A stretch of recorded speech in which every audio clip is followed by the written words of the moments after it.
Tout faire pour éviter cela. Été 2022, 32 000 hectares brûlés.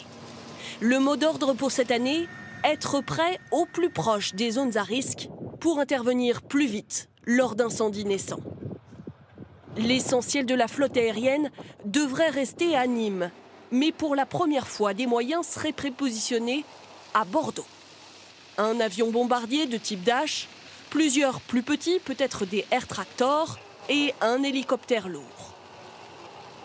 Sur toute la France, une dizaine d'hélicoptères comme celui-ci pourraient être loués.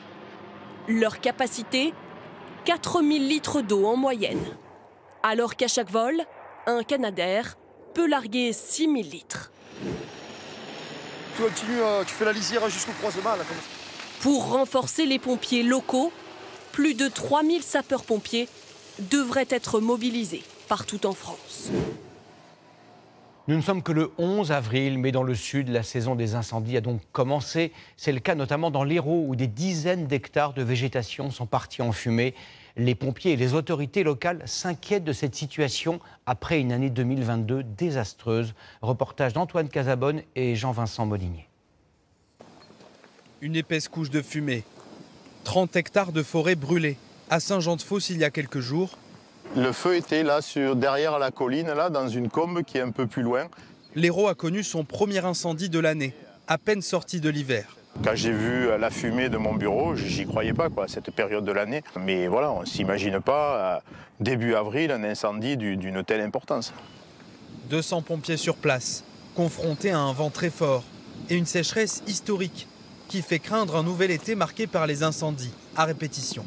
La route va être très longue jusqu'à cet été. Au mois de mars, 25 mm d'eau, alors que l'année dernière, au mois de mars, il était tombé 204 mm d'eau. Là, on est aux alentours du 10 avril, il n'est pas tombé encore une goutte d'eau. Et donc, on se dit, ça va être super compliqué cet été, Et les pompiers, eux aussi, s'inquiètent. on va revenir au départ de feu et on va partir sur la droite. Dans cet état-major, ils s'entraînent à venir à bout d'un feu de forêt. Dirigez-vous sur la Golf Bravo 205. Je vous y attends. Sur des simulateurs. Ce sont des réflexes que l'on doit avoir parce que le jour où ça va se présenter, c'est pas là qu'il faudra improviser. Une formation obligatoire avant la saison estivale, dans des conditions proches du réel. Okay. L'hélico, tu l'avais à disposition?